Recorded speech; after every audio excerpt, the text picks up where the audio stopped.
Les études que j'ai faites en France ont été très importantes pour moi. Mes études scientifiques m'ont permis d'avoir tout un background technique, avoir la méthodologie, de pouvoir designer, pouvoir développer une certaine solution autour d'un dispositif médical.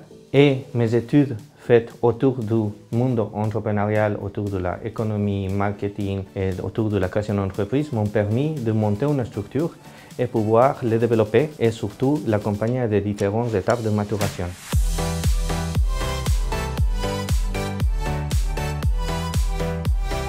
En Bolivie, j'ai fait une école d'ingénieur en électronique informatique. Ensuite, je suis venu en France pour continuer mes études. J'ai choisi la France parce que quand je travaillais en Bolivie, je voyais des experts venir à régler des équipements complexes de haute technologie et je voyais que ces experts-là ont été formés en France. Et du coup, j'ai fait un master en informatique industrielle. Grâce à ça, j'ai pu réussir à trouver un stage dans un laboratoire de recherche ici à Paris. C'était mon première aventure dans le monde de la recherche dans lequel je commençais à développer une intelligence artificielle pour pouvoir faire la détection des lésions colorectales. Les professeurs avec lesquels je travaillais, ils m'ont proposé de faire un doctorat. On a réussi à avoir une bourse et c'est à ce moment-là que ma vie s'est complètement changée. J'étais plus un étudiant, j'étais un chercheur. Mon sujet de recherche, c'était développer une capsule endoscopique que les patients avalent et la capsule toute seule, de manière automatique, analyse tous les tracts intestinaux pour pouvoir détecter des lésions colorectales. Tout de suite, après ce doctorat,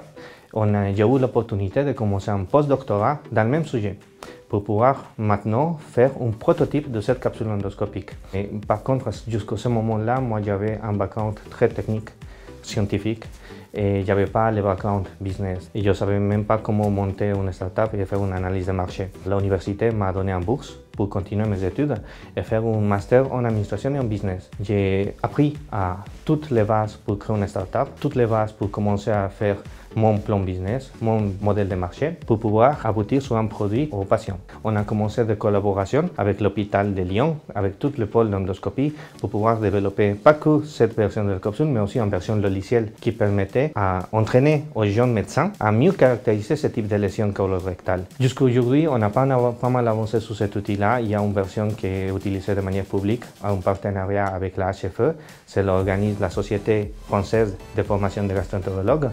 Ensuite, j'ai trouvé Ecopen, dans lequel je développe un sonde échographique portable qui se communique à un téléphone. Et surtout, notre objectif, c'est développer un échographe accessible à tout le monde et surtout abordable. Aujourd'hui, ce qui me plaît le plus dans mon métier, c'est développer une technologie qui aide à mieux soigner les gens pour aider aux médecins à qu'ils arrivent au meilleur diagnostic. C'est ce qui me fait lever tous les jours.